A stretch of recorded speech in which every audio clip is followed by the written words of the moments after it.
ZBC यानी कि zoology, botany, chemistry, इनके कॉम्बिनेशन को भी स्टूडेंट्स, साथ ही में इसमें फ्यूचर गोल्स क्या रहते हैं स्टूडेंट्स, करियर अपॉर्चुनिटीज क्या है, इन सभी पर हम लोग डिस्कशन करेंगे।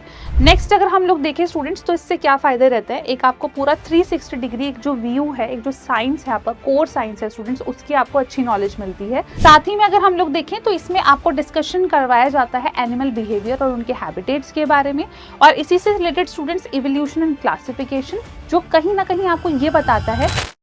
PWBSC वाला में आप सभी का स्वागत है। मैं हूं आशिता मैम, आपकी ज़ूलॉजी एजुकेटर। ZBC यानी कि ज़ूलॉजी, बॉटनी, केमिस्ट्री, इनके कॉम्बिनेशन को भी स्टूडेंट्स BSc में यानी कि आपके ग्रेजुएशन में पढ़ा जाता है। क्या इनके फायदे होते हैं, पर्क्स होते हैं, और अगर हम बात करें तो सिलेबस क्राइटेरिया इसमें क्या होता है, और आपके टॉप कॉलेजेस इसमें कौन से आते हैं, इन सभी बातों पर आज हम लोग डिस्कस करने वाले हैं। इसमें फ्यूचर गोल्स क्या रहते हैं स्टूडेंट्स, करियर अपॉर्चुनिटीज क्या है, इन सभी पर हम लोग डिस्कशन करेंगे। चलिए समझते हैं ZBC student. ZBC short form आपको दे रखी है, सीधा सीधा समझ में आ रहा होगा। Z का मतलब है जूलॉजी, B का मतलब है बॉटनी, C का मतलब है केमिस्ट्री। ये आपका फाउंडेशन है स्टूडेंट्स बायोलॉजिकल और एक केमिकल साइंस का, जिसमें आपको तीनों चीजें जो हैं वो कहीं ना कहीं पढ़ाई जाती हैं। अब अगर हम लोग यहाँ पर बात करें स्टूडेंट्स तो ये जो आपको एक बेसिक डेफिनेशन है वो तो आपको क्लियर है ZBC की, यानी कि जूलॉजी, बॉटनी और केमिस्ट्री का कॉम्बिनेशन हमारा ZBC जो है स्टूडेंट्स वो कहलाता है। जनरली ये जो कोर्स आपको ऑफर होता है ना स्टूडेंट्स, तो ये कोर्स आपको जनरली यहाँ पर 3 ईयर के डिग्री प्रोग्राम में देखने को मिल जाता है, ठीक है ना। कई बार ये आपको जो कॉम्बिनेशन है स्टूडेंट्स, ये लाइफ साइंसेस के फॉर्मेट में भी देखने को मिल जाता है, जिसमें जूलॉजी भी पढ़ाई जाती है, बॉटनी भी पढ़ाई जाती है, और chemistry as an elective course या एज एन ऑप्शनल कोर्स आपको एक बार जरूर रिकमेंड करा जाता है आपकी कॉलेज की तरफ से कि 1 साल में उसको जरूर कंटिन्यू करें, 1 सेमेस्टर में नहीं, पूरे 1 साल में। नेक्स्ट अगर हम लोग देखें स्टूडेंट्स तो इससे क्या फायदे रहते हैं, एक आपको पूरा 360 डिग्री एक जो व्यू है, एक जो साइंस है आपका कोर साइंस है स्टूडेंट्स, उसकी आपको अच्छी नॉलेज मिलती है। फायदे ये है स्टूडेंट्स, देख लीजिए कि अगर आप कोई भी स्पेसिमेन या कुछ भी पढ़ रहे हैं, उसमें कुछ भी रिएक्शन हो रही है, किस प्रकार से हो रही है, तो वो कहीं ना कहीं कनेक्शन आपका केमिस्ट्री से बनता है। बॉटनी और जूलॉजी दोनों साथ में पढ़ते हैं तो आपको स्टूडेंट्स एक और ब्रीफ आइडिया मिल जाता है कि आगे चल के आपके लिए मास्टर्स में और बेहतर सब्जेक्ट कौन सा रहेगा अगर आप इसमें किसी में भी स्पेशलाइजेशन करना चाहते हैं।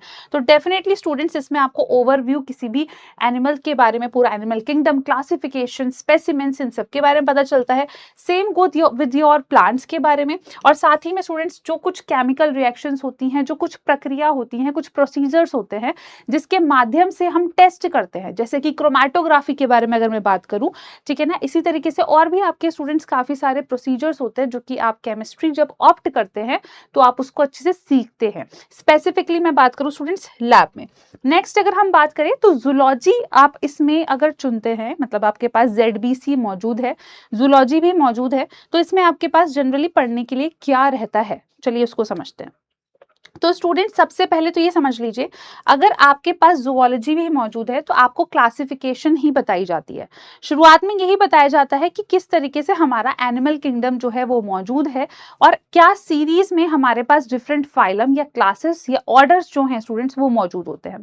साथ ही में अगर हम लोग देखें तो इसमें आपको डिस्कशन करवाया जाता है एनिमल बिहेवियर और उनके हैबिटेट्स के बारे में, और इसी से related students evolution and classification, जो कहीं ना कहीं आपको ये बताता है कि किस तरीके से इंटरलिंकिंग जो है वो बनी है हमारे फाइलम्स के बीच में या डिफरेंट क्लासेस के बीच में, और कैसे कोई जीव डेवलप होके एक दूसरे जीव में आगे चल के लगभग 100 साल, 100 मिलियन ईयर्स बाद किस तरीके से वो डेवलप हुआ है।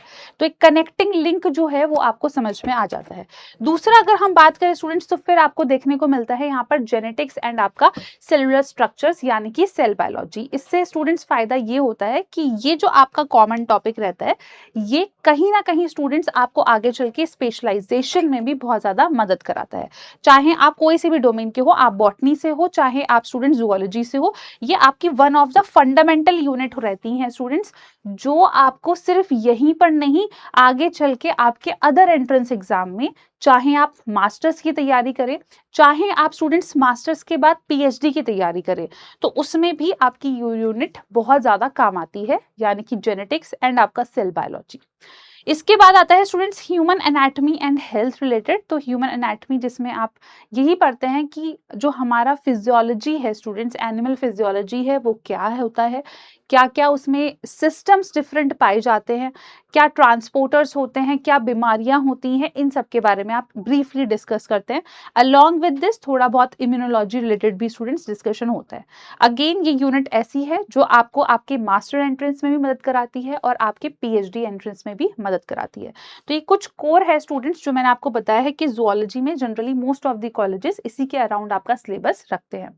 दूसरा फिर आ जाता है स्टूडेंट्स बॉटनी के बारे में। तो बॉटनी में भी शुरुआत इसी तरीके से करी जाती है, आपको कुछ बेसिक क्लासिफिकेशन जो है स्टूडेंट्स वो बताए जाते हैं, आपको माइक्रोस्कोपिक फॉर्म्स के बारे में भी बताया जाता है यहाँ पर, ठीक है ना। फोटोसिंथेसिस एंड ग्रोथ किस तरीके से रहता है, प्लांट डाइवर्सिटी एंड इकोलॉजी क्या रहता है स्टूडेंट्स, इनकी जो मेडिसिनल बेनिफिट्स हैं वो आपको बताए जाते हैं, इन्वायरमेंटल सस्टेनेबिलिटी, इसके अराउंड आपका कहीं ना कहीं सिलेबस रहता है। मेजरली आप ये मान के चलिए कि ट्रांसपोर्ट मैकेनिज्म, फोटोसिंथेसिस एंड आपका जो क्लासिफिकेशन होता है स्टूडेंट्स वो किस तरीके से होता है, इसके राउंड अबाउट ही आपका बॉटनी का सिलेबस आपको जेडबीसी के अंदर देखने को मिल जाता है। इसके बाद अगर हम बात करें स्टूडेंट्स तो फिर देख लेते हैं केमिस्ट्री में क्या रहता है। तो केमिस्ट्री में ज्यादा डिफिकल्ट नहीं होता है स्टूडेंट्स, इसमें भी कई बार, या जैसे कि अगर मैं बात करूं कि अगर फॉर एग्जांपल आप जूलॉजी ऑनर्स लेते हो, आपको ऑप्शन दिया जाता है कि क्या आप chemistry as a general elective पढ़ना चाहते हो, तो उस वक्त स्टूडेंट्स आपके पास डिफरेंट डिफरेंट ऑप्शन होते हैं कि आप केमिस्ट्री में भी क्या पढ़ना चाह रहे हो। तो ये तो ऑनर्स वालों के लिए हो गया। बट अगर आपके पास जेडबीसी है यानी कि या फिर आपके पास लाइफ साइंसेज है, तो उसमें कुछ आपका जो सिलेबस है स्टूडेंट्स वो ऑलरेडी फिक्स्ड रहता है, ऑप्शंस आपको फिर भी दिए जाते हैं। तो यहाँ मैं आपको कुछ बेसिक बता रही हूँ जो कि जनरली फॉलो अप रहता है स्टूडेंट्स की, ऑर्गेनिक और इनऑर्गेनिक केमिस्ट्री आपको यहाँ पर बताई जाती है, पढ़ाई जाती है, ढेर सारे रिएक्शंस, उनके मैकेनिज्म्स, ये सब चीजें बेसिक सी चीजें आपको बताई जाती है। इसके बाद कुछ बायोमोलिकुलर स्ट्रक्चर्स जो नो डाउटली आपका स्टूडेंट्स जो आपका कह सकते हैं जूलॉजी वाले पार्ट में भी या बॉटनी वाले स्टूडेंट्स भी बायोकेमिस्ट्री में पढ़ते हैं, तो वहां पर भी आपका काम आता है। केमिकल रिएक्शंस और उनके नेचर के बारे में स्टूडेंट्स, और इंडस्ट्रियल एप्लीकेशंस, तो ये सब चीजें आपके केमिस्ट्री वाले पार्ट में इंक्लूड हो जाता है। इसमें सबसे ज्यादा महत्वपूर्ण जो रहता है स्टूडेंट्स वो रहता है इसके प्रैक्टिकल्स, क्योंकि इसके प्रैक्टिकल्स आपको कहीं ना कहीं आगे चल के भी बहुत काम आते हैं, चाहे वो नॉर्मल मोलैरिटी नॉर्मेलिटी वाले क्यों ना हो, वॉल्यूमेट्रिक्स वाले क्यों ना हो स्टूडेंट्स। तो ये सब चीजें जो हैं आप आगे चल के जब अपना कह सकते हैं सेल बायोलॉजी से रिलेटेड कुछ एक्सपेरिमेंट कर रहे हैं या फिर माइक्रोबायोलॉजी से रिलेटेड एक्सपेरिमेंट्स कर रहे हैं, वेट लैब मेरा मतलब है, तो वहाँ स्टूडेंट्स ये आपका जो बेसिक्स होते हैं ना कुछ केमिस्ट्री के, ये वहां पर भी आपके काम आते हैं, ठीक है। अब स्टूडेंट्स इसके बाद अगर हम बात करें तो ये जो कॉम्बिनेशन है ये क्यों इतना पावरफुल है या फिर क्यों इतना ज्यादा हमारे लिए लाभदायक है। तो देखिए इसमें आपको सीधी सी बात यही है स्टूडेंट्स कि ये आपका फाउंडेशन स्ट्रॉन्ग कर देता है। जो कोर है हमारे लिए जूलॉजी है, बॉटनी है, केमिस्ट्री है, ये कोर स्टूडेंट्स हमारा अगर स्ट्रॉन्ग हो जाता है, आगे चल के मास्टर्स में आपको और अच्छी क्लैरिटी मिल जाती है। साथ ही में क्योंकि आपको ये तीनों ही सब्जेक्ट्स में अच्छी कमांड है स्टूडेंट्स, तो आपके पास ऑप्शंस भी काफी सारे हो जाते हैं, ठीक है ना। वर्सटैलिटी यानी कि आपको environment sciences, forestry, clinical research, इनमें आपके पास जाने के ऑप्शंस भी और बढ़ जाते हैं क्योंकि आपके पास इन तीनों की ही स्टूडेंट्स अच्छी डेप्थ नॉलेज रहती है। स्टेबिलिटी डेफिनेटली स्टूडेंट्स यहाँ पर अगर आपका जो ग्रेजुएशन है इन तीनों को मिला के, यानी कि आपका इस तरीके से इंस्टीट्यूट से आपने करा है कि आपने तीनों सब्जेक्ट्स को अच्छे से पढ़ा है, अच्छे ग्रेड्स के साथ आप पास आउट हुए हो, तो definitely students other industrial options भी आपके लिए कहीं ना कहीं ओपन हो जाते हैं, ठीक है। तो टीचिंग, फार्मा, गवर्नमेंट सेक्टर्स, इसमें भी अगर आपके पास मतलब आप एडिशनली नो डाउट आपको इसके बाद मास्टर्स में या फिर कुछ और एडिशनल कोर्स करना होगा, बट हाँ ग्रेजुएशन में अगर आप इस तरीके का कॉम्बिनेशन चुनते हो तो आगे चल के आपको मदद मिलती है। इसके बाद अगर हम लोग यहाँ पर बात करें स्टूडेंट्स, तो जैसे कि मैंने आपसे कहा था कि सबसे ज्यादा इंपॉर्टेंट यहाँ पर ये रहता है कि आपकी लेबोरेटरी स्किल्स, या जहां पर भी आप एडमिशन ले रहे हैं जेडबीसी में, वहां पर आपको फैसिलिटीज, लेबोरेटरी फैसिलिटीज वो कैसी अवेलेबल है, ये सबसे ज्यादा महत्वपूर्ण है स्टूडेंट्स, क्योंकि अदरवाइज फिर केमिस्ट्री का होने का ज्यादा फायदा नहीं है, क्योंकि अगर आपने उसकी वेट लैब वाली क्लासेस ही नहीं ली हैं तो यहाँ पर अगर हम बात करें definitely goes with your zoology, botany as well, क्योंकि अच्छा माइक्रोस्कोप और ये सब चीजें रहेंगी तो आप अच्छे से जो भी आपका स्पेसिमेंस है, जो वैरायटी ऑफ स्पेसिमेंस हैं वो आप देख पाएंगे, आप स्लाइड प्रिपरेशन करना सीख पाएंगे। तो ये बहुत इंपॉर्टेंट होता है कि जहां भी आप जेडबीसी ऑप्ट कर रहे हैं वहां पर आप पहले लैब जरूर चेक चेक कर लें। और इसके लिए स्टूडेंट्स आप साधारण तरीके से अपना जो भी आपने अपना मान लीजिए कॉलेज एम करा है या यूनिवर्सिटी एम करी है, आप वेबसाइट खोलिए उनकी और वहाँ पर ये सब चीज़ें आपको अवेलेबल रहती है कि our facilities, our lab structure, तो वो चीज़ें आपको स्टूडेंट्स मेंशन रहता है, ठीक है ना? तो वो भी आप एक बार चेक कर सकते हैं। देख लेते हैं स्टूडेंट्स, तो जैसे कि अगर मैं बोलती हूँ कि यहाँ पर अगर आपके पास ये ZVC मौजूद है तो हाई लेवल एक्सपेरिमेंटल कैपेबिलिटीज आपके अंदर होनी चाहिए। मतलब आप इवेंचुअली अगर ये तीनों सब्जेक्ट्स को डील आउट कर रहे हैं तो आपके पास स्टूडेंट्स इन तीनों से रिलेटेड प्रैक्टिकल नॉलेज भी होनी चाहिए। माइक्रोस्कोपी अगर हम लोग देखें, एनिमल टिश्यूज हिस्टोलॉजी, ठीक है, microscopic slide formulation and cell imaging, तो ये सब चीजें आपको इसमें सिखाया जाता है अगर आपके स्टूडेंट्स कॉलेज में एकदम वेल स्टेब्लिश लैब मौजूद है तो। एनालिटिकल केमिस्ट्री जिसमें स्टूडेंट्स आप बहुत सारे टाइट्रेशन मेथड, क्वांटिटेटिव मेथड्स जिसमें सॉल्ट एनालिसिस आप करते हैं, ये स्कूल लेवल पर भी आपने करा होगा स्टूडेंट्स, उसी को थोड़ा सा और इनहेंस तरीके से। ऑर्गेनिक सेपरेशंस जो आपके काम भी आता है, तो ये सब चीजें स्टूडेंट्स आप केमिस्ट्री में सीखते हैं। बायोकेमिकल एसेज अगर हम बात करें, प्रोटीन लिपिड आइडेंटिफिकेशन जो कि स्टूडेंट्स बहुत ज़्यादा आपके आने वाले वक्त में काम आता है, मास्टर्स के लेवल पर, डेजर्टेशन के लेवल पर, PhD लेवल पर, ठीक है ना। एंजाइम काइनेमेटिक्स, स्पेक्ट्रोफोटोमेट्री स्टूडेंट्स काफ़ी सारे एक्सपेरिमेंट्स में काम आता है, तो ये आपको बायोकेमिकल एसेज इस तरीके से बेनिफिशियल रहता है। इसके बाद अगर हम बात करें इकोलॉजिकल ऑडिटिंग, जो भी स्टूडेंट्स इन्वायरमेंट में इंटरेस्टेड है, आगे चल के इन्वायरमेंटलिस्ट बनना चाहता है या इस तरीके की कोई इंटर्नशिप या अपॉर्चुनिटी खोज रहा है, तो उसके लिए ये वाला पॉइंट काफ़ी इंपॉर्टेंट है, जिसमें आपको टेक्सोनॉमिकल फील्ड सर्वे किस तरीके से करते हैं स्टूडेंट्स। मान लेते हैं कि आपने देखा कि एक जगह पर, जैसे आपने देखा भी होगा, ऐसे बताया जाता है ना कि ये बायोलॉजिकल पार्क है, ये नेशनल पार्क है, इसमें इतनी स्पीशीज इस जीव की मौजूद है ना, इतनी स्पीशीज इस पौधे की मौजूद है। तो ऐसा नहीं होता है कि वो हर जगह जाके एक एक पौधा गिन रहे हैं, ठीक है ना। उसका भी एक तरीका होता है इन स्पीशीज को गिनने का या फिर इनका एक काउंट रखने का, तो वो किस तरीके से करा जाता है स्टूडेंट्स, वो चीज आपको यहाँ पर सिखाई जाती है, ठीक है ना। तो यहाँ पर लोकल फ्लोरा हर्बेरिया प्रिपरेशन, किस तरीके से आप एक हर्बेरियम फाइल जो रहती है वो सब तैयार करते हैं, वो सब चीजें आपको यहाँ पर सिखाई जाती हैं। तो ये बहुत ज्यादा इंपॉर्टेंट एस्पेक्ट है आपके ZVC का, क्योंकि यही कहीं ना कहीं स्टूडेंट्स आपका आगे चल के अगर आप मास्टर्स में जाते हैं तो भी आपको मदद करेगा, ठीक है। Theoretical knowledge is important but practical बेटा उतनी ही इंपॉर्टेंट है, क्योंकि साइंस में आप बिना प्रैक्टिकल के एग्जीक्यूशन किस तरीके से दिखाएंगे, जो भी आपने सोचा है वो आप किस तरीके से एक्सप्लेन करेंगे, राइट। तो एनालिटिकल नॉलेज और आपका प्रैक्टिकल नॉलेज बहुत इंपॉर्टेंट होता है, ये चीज आपको देखना होता है। अब स्टूडेंट्स वही चीज मैंने आपको थोड़ा सा दोबारा से ब्रीफ करी है कि अब अगर हमने देख लिया जूलॉजी, बॉटनी, केमिस्ट्री तीनों अगर हम पढ़ रहे हैं तो किस तरीके से हमें पढ़ाया जाने वाला है, उसका सिलेबस क्या रहता है, प्रैक्टिकल हमारे लिए कितना ज्यादा इंपॉर्टेंट होता है। तो वही चीज आप एक बार दोबारा से देख सकते हैं स्टूडेंट्स यहाँ पर कि जूलॉजी में चाहे वो बॉटनी हो, दोनों में आपको पहले क्लासिफिकेशन जरूर क्लियर कर दिया जाता है। फिर उसके बाद जूलॉजी में कुछ यूनिट्स रहती हैं स्टूडेंट्स, जैसे कि ह्यूमन फिजियोलॉजी रिलेटेड हो गई, सेल बायोलॉजी, जेनेटिक्स, इवोल्यूशन, ये कुछ ऐसी यूनिट्स हैं जो कि आपकी जनरली आपके कोर्स में कवर कराई जाती हैं। अब डिपेंडिंग अपॉन आपकी यूनिवर्सिटी या कॉलेज स्टूडेंट्स थोड़ा बहुत वेरी कर सकता है सिलेबस। बॉटनी में भी students plant physiology, ecology, biodiversity, algae and fungi, ये सब चीजें आपका रहता है जो आपको पढ़ाया जाता है।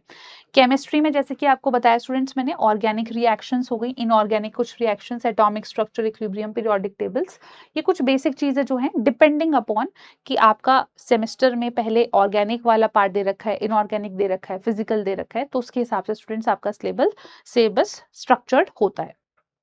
प्रैक्टिकल नो डाउट रहता है आपके पास, जिसमें बहुत सारे आपके लैब एक्सपेरिमेंट्स रहते हैं, काफ़ी सारे क्वांटिटेटिव टाइप के एक्सपेरिमेंट्स होते हैं, काफ़ी सारे क्वालिटेटिव टाइप के एक्सपेरिमेंट्स भी होते हैं। आपको स्टूडेंट्स फील्ड विजिट भी कराई जाती है जूलॉजी, बॉटनी में भी। और अगर हम बात करें स्पेसिमेंट्स दिखाए जाते हैं, आपको ये बताया जाता है कि इस स्पेसिमेन में क्या क्या आइडेंटिफाइंग फीचर्स है, उसकी फाइल्स आपको बनानी होती हैं स्टूडेंट्स, ठीक है। केमिकल एनालिसिस जो कि आप यूजुअली अपना करते ही हैं केमिस्ट्री वगैरह में भी, जो नॉलेज आपकी कहीं ना कहीं आगे चल के आपको अदर फील्ड्स में भी स्टूडेंट्स काफ़ी ज़्यादा काम आती है। तो यहाँ पर आपको मैंने बता दिया कि एक सिलेबस जो है अगर हम लोग एक बार में देखें तो किस तरीके से हमें देखने को मिल जाता है जेडबीसी के लिए। अब बेटे जी सबसे बड़ा सवाल आता है कि हमने अच्छे से पढ़ लिया, हमने अच्छे से लेबोरेटरी स्किल्स में भी ट्रेनिंग ले ली, सब कुछ बढ़िया हो गया। आने वाले वक्त में हमारे पास इसका स्कोप क्या है? तो स्कोप काफ़ी रहता है स्टूडेंट्स, ठीक है? क्यों स्कोप रहता है काफ़ी? क्योंकि यहाँ पर अगर मैं बात करूँ आपने स्टूडेंट्स तीनों में ही कहीं न कहीं एक अच्छी कमांड कर ली है। ठीक है ना? तीनों में ही आपने अच्छी कमांड कम कर ली है। आपके पास ये ऑप्शन है कि आप मास्टर्स ज़ूलॉजी में कर सकते हैं, आप बॉटनी में भी कर सकते हैं। ठीक है ना? तो ये बहुत अच्छा ऑप्शन रहता है। तो स्टूडेंट्स और भी बहुत सारे डोमेन्स आपके लिए खुल जाते हैं क्योंकि जब आप इनका कॉम्बिनेशन को पढ़ते हो तो आप इसमें और भी सब्जेक्ट्स पढ़ते हो, जैसे बायोकेमिस्ट्री हो गया, सेल बायोलॉजी हो गया, जेनेटिक्स हो गया, ये सब भी आप चीज़ें पढ़ते हैं स्टूडेंट्स। और ये फंडामेंटल यूनिट्स हैं और इसमें भी आपको आगे चल के स्पेशलाइजेशन करने का मौका मिलता है। तो इसमें अगर हम देखें स्टूडेंट्स तो आप ट्रांजिशन मतलब बदलाव यानी कि अपना ग्रेजुएशन इसमें करा, फिर मास्टर्स में आप स्टूडेंट्स अपना कोई भी कोर सब्जेक्ट वो चुन सकते हैं। जैसे कि फॉर एग्जांपल आपका जेनेटिक्स में बहुत इंटरेस्ट है, आप जेनेटिक्स चुन सकते हैं, आप माइक्रोबायोलॉजी को चुन सकते हैं स्टूडेंट्स, राइट? इसमें भी जेडबीसी जब आप करते हैं उसमें भी स्टूडेंट्स आपको कई बार ऑप्शंस में दिया जाता है कि क्या आप microbiology one of the semester में पढ़ना चाहते हैं, तो वो भी स्टूडेंट्स आपके पास एक रास्ता होता है जिसमें आपको थोड़ा सा ये क्लैरिटी मिल जाती है इस सिलेबस में क्या है और आगे मेरे पास इसका क्या स्कोप है और क्या मैं सच में माइक्रोबायोलॉजी में इंटरेस्टेड हूँ या नहीं। नेक्स्ट अगर हम बात करें फॉरेंसिक साइंस, जैसे स्टूडेंट्स बीएचयू आपका फॉरेंसिक डिपार्टमेंट ऑफर करता है, ग्रेजुएशन करने के बाद आप मास्टर्स के लिए डेफिनेटली वहां पर भी अप्लाई कर सकते हो। वाइल्ड लाइफ कंजर्वेशन स्टूडेंट्स, और इससे रिलेटेड काफ़ी सारी आपकी जो कह सकते हैं इंटर्नशिप अपॉर्चुनिटीज़ है स्टूडेंट्स, वो भी काफ़ी बार निकलती हैं। तो आप इनकी ऑफिशियल साइट पे भी चेक करोगे तो भी आपको वहाँ पर पता चल जाएगा। तो यस डेफिनेटली जो आपका जेडबीसी है स्टूडेंट्स, वो आपको ग्लोबली एक बहुत अच्छी जॉब अपॉर्चुनिटीज प्रोवाइड करता है।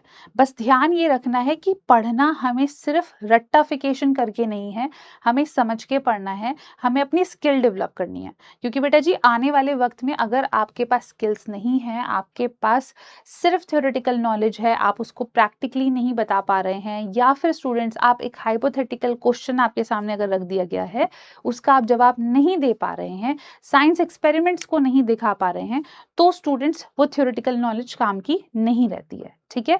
तो इसलिए सबसे ज्यादा मैं आपको मेन फोकस यही कर रही हूँ कि जेडबीसी के लिए कोई भी अगर कॉलेज यूनिवर्सिटी चुन रहे हो, ये जरूर ध्यान रखना कि वहां पर लेबोरेटरी फैसिलिटीज कैसी दे रखी हैं। ठीक है?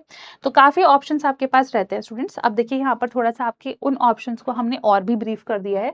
तो अगर हम लोग बात करें इंडस्ट्रीज वाइज, तो फार्मा और बायोटेक वाला जो डिपार्टमेंट है ये आपके पास काफी ज्यादा कह सकते हैं स्टूडेंट्स और ग्रोइंग डिपार्टमेंट है। इवन आफ्टर अगर हम बात करें कोविड के बाद, स्पेशली कोविड के बाद इसमें आपको काफी हाई ग्रोथ जो है वो देखने को मिलती है। एकेडमिक और टीचिंग में आपके पास स्टूडेंट्स और भी ज्यादा क्या हो जाता है, स्कोप हो जाता है। एकेडमिक और टीचिंग में इसलिए भी हो जाता है क्योंकि आपने तीनों सब्जेक्ट पढ़ रखे हैं, आप तीनों की समझ रखते हैं। मास्टर्स अगर आप करते हैं स्टूडेंट्स कोई से भी इस फील्ड में, तो वो आपके लिए आसान हो जाता है। आप अपना एक्सपीरियंस बता सकते हैं कि ग्रेजुएशन में आपने तीनों पढ़ रखा है, तो वो चीज़ आपके लिए और बेनिफिट में ऐड हो जाती है। ठीक है? इको कंजर्वेशन में आप जा सकते हैं स्टूडेंट्स, बहुत सारी केमिकल लैब्स जिसमें डेफिनेटली आपका जैसे कि इस तरीके की रिक्वायरमेंट है कि आपके पास जूलॉजी, बॉटनी या केमिस्ट्री इनकी नॉलेज होनी चाहिए, तो वहाँ पर आपको बेनिफिट मिल जाता है स्टूडेंट्स। तो एक आपको रेशियो जो है वो बता रखा है कि अभी के फिलहाल में आफ्टर कोविड जो अगर हम देखें स्टूडेंट्स कि कौन से फील्ड में कितनी ग्रोथ है और क्या जेडबीसी का इन सब में स्कोप है, बिल्कुल है। बस ये तब डिपेंड करता है स्टूडेंट्स कि आपने मास्टर्स जो है वो आपका क्या रहा है। जैसे कि सपोज आपने जेडबीसी से तो कर लिया है बट मास्टर्स में आपने स्पेशलाइजेशन में बायोटेक या इस तरीके से कुछ चुना है, तो डेफिनेटली स्टूडेंट्स फिर आप इस फील्ड में जा सकते हैं। ठीक है? टीचिंग में तो कोई दिक्कत नहीं है, अगर आपने जेडबीसी से करा है आप बॉटनी लीजिए, जूलॉजी लीजिए आगे चल के, और फिर स्टूडेंट्स अगर आप मान लेते हैं नेट भी क्वालिफाई कर लेते हैं, तो आप डेफिनेटली स्टूडेंट्स असिस्टेंट प्रोफेसर के लिए भी जा सकते हैं। ठीक है? तो टीचिंग के तो बहुत डाइवर्स ऑप्शंस हैं। बीएड कर लोगे तो आगे चल के स्टूडेंट्स तुम्हारे पास स्कूल टीचिंग का भी ऑप्शन खुल जाता है।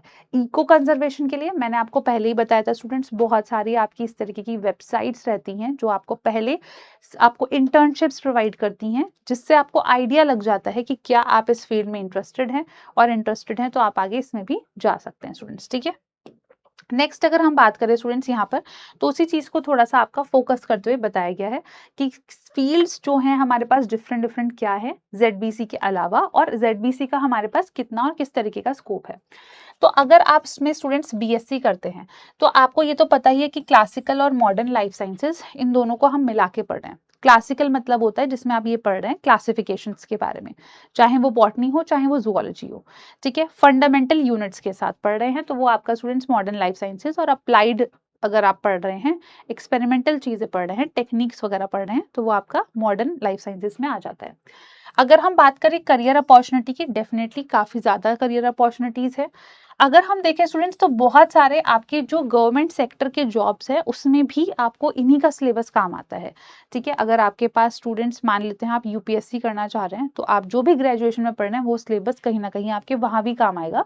अगर आप ज़ूलॉजी या इनमें से इस तरीके के कोई सब्जेक्ट को एज़ अ ऑप्शनल सब्जेक्ट चुनते हैं तो, ठीक है? तो यूपीएससी और इन सब में भी स्टूडेंट्स आपके काम आता है। वहाँ पर भी ये चीज़ें एक पढ़ाई जाती है, बेसिक्स तो एटलीस्ट पढ़ाए जाते हैं, ठीक है?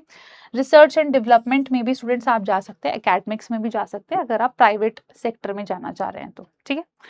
नेक्स्ट अगर हम बात करें, तो इसी तरीके से हमारे पास बायोटेक्नोलॉजी आ जाता है। बायोटेक्नोलॉजी में भी स्टूडेंट्स आपके पास ऑप्शंस रहते हैं। फोकस इनका majorly industrial microbiology, genetic engineering में रहता है।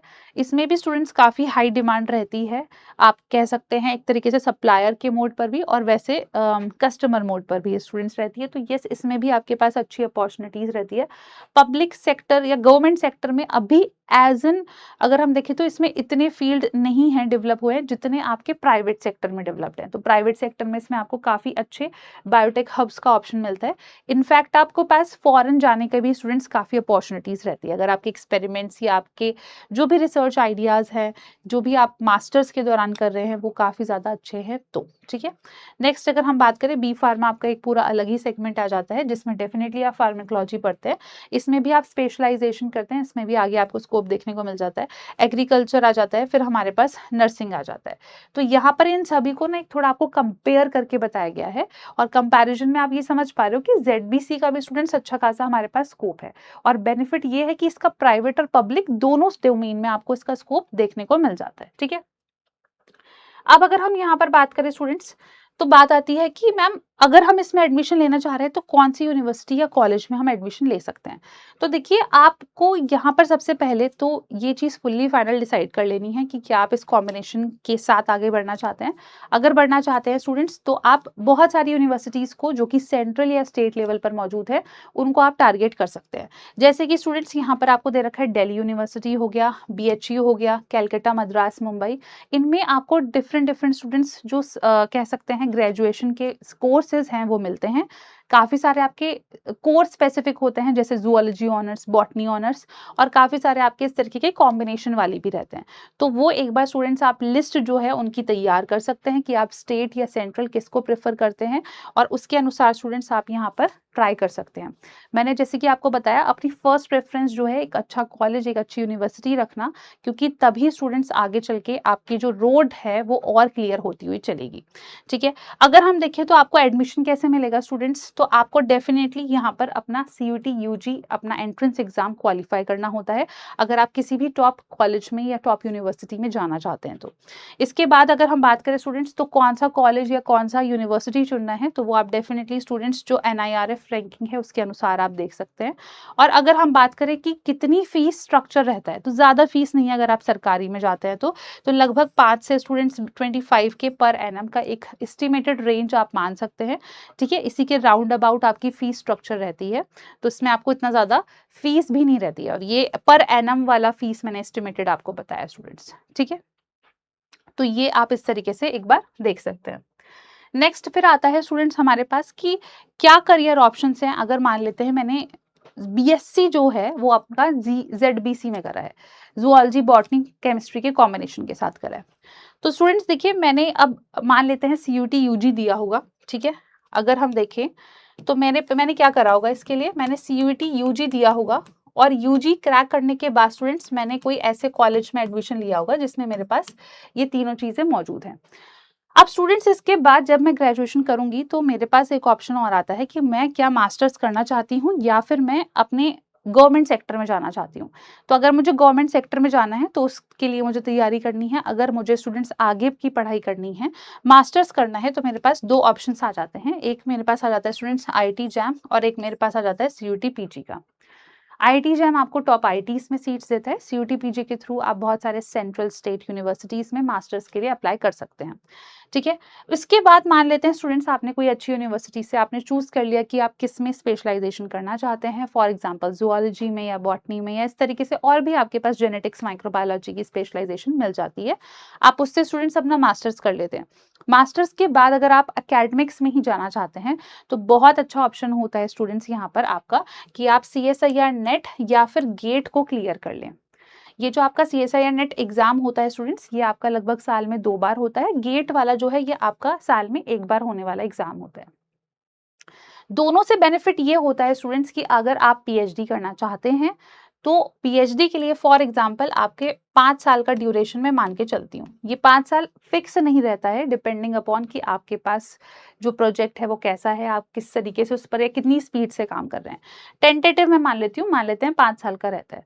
तो उस 5 साल के दौरान आपका अगर सीएसआईआर नेट जेआरएफ क्वालिफाई हो जाता है, गेट आप अच्छी रैंक से निकाल लेते हैं या फिर, तो स्टूडेंट्स आपको फेलोशिप मिलती है। सरकार आपको पैसे देती है हर महीने के, और वो पैसे जो हैं स्टूडेंट्स वो आपके बाद में बढ़ भी जाते हैं। ठीक है? उसमें आपको कुछ और चीज़ें करनी होती हैं, वो चीज़ हम आगे डिस्कस करेंगे।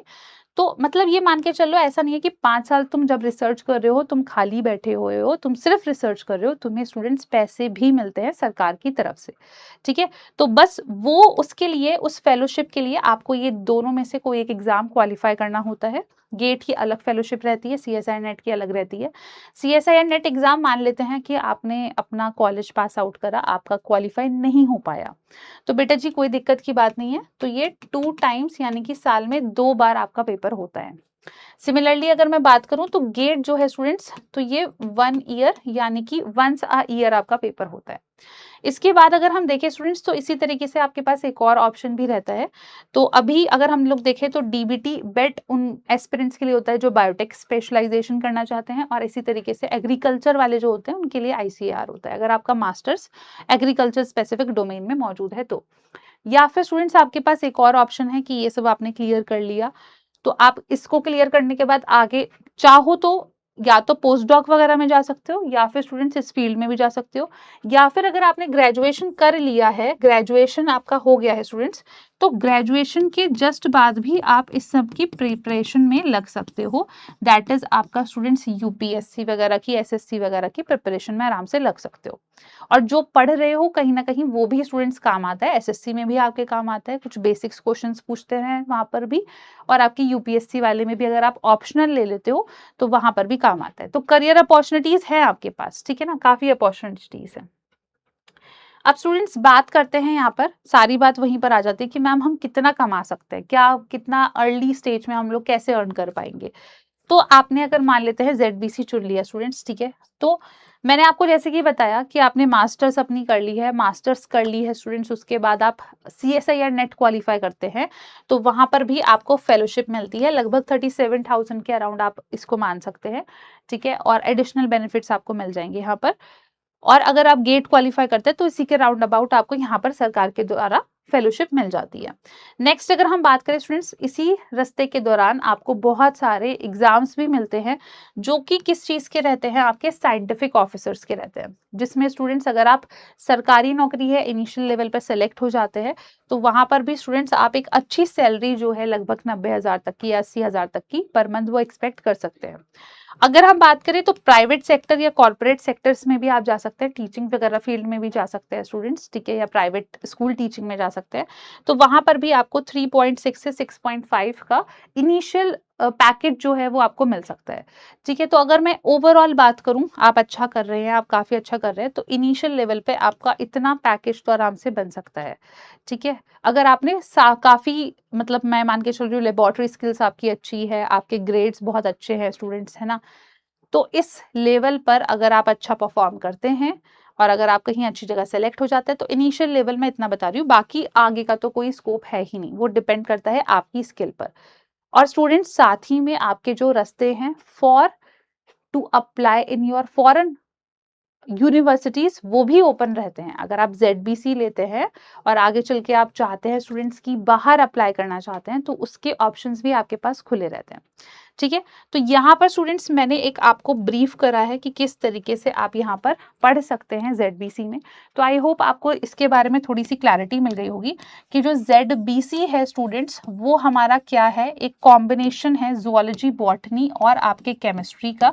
ठीक है ना, यहाँ पर आपको जूलॉजी, बॉटनी और केमिस्ट्री का, जो मैंने आपको यहाँ पर सबसे महत्वपूर्ण चीज़ ये बताई है स्टूडेंट्स कि अगर आप इस कॉम्बिनेशन को चुनते हैं अपने ग्रेजुएशन में, क्योंकि ग्रेजुएशन ही स्टूडेंट्स आपका फंडामेंटल है, तो बहुत ज़रूरी है कि आप कौन सा कॉलेज चुन रहे हैं स्टूडेंट्स, या फिर आप कौन सी यूनिवर्सिटी चुन रहे हैं। तो ये बहुत इंपॉर्टेंट है। और इसको भी आपको कैसे देखना है स्टूडेंट्स कि वहाँ पर लेबोरेटरी फैसिलिटीज़ जो हैं वो आपको स्टूडेंट्स कैसी दे रखी हैं। और वो चीज़ स्टूडेंट्स आपको क्या करना होगा, आप स्टूडेंट्स वहाँ पर या तो NIRF की रैंकिंग चेक करिए, या फिर स्टूडेंट्स आप इनकी ऑफिशियल वेबसाइट पर विजिट करिए और वहाँ पर आप इनका लैब स्ट्रक्चर्स चेक करिए। ठीक है, टीचर्स के बारे में भी आपको वहाँ पर पता चल जाता है। तो वो सब चीज़ों को लेके अगर आप संतुष्ट हैं तो definitely you can go with this, और एक अच्छे कॉलेज या अच्छी यूनिवर्सिटी में एडमिशन लेके आपके आगे के और भी रास्ते स्टूडेंट्स ओपन हो जाते हैं।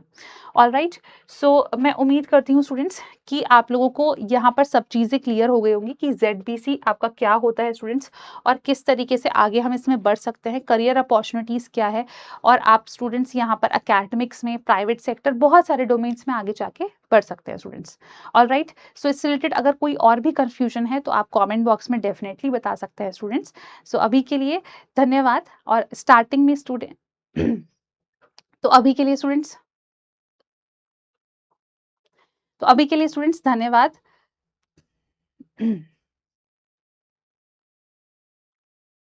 तो मैं उम्मीद करती हूँ स्टूडेंट्स कि आपको ये वीडियो से काफ़ी सारे कन्फ्यूजन्स की क्लैरिटी मिली होगी। तो मिलते हैं स्टूडेंट्स इसी तरीके से हम लोग और भी आपके वीडियोस में। धन्यवाद।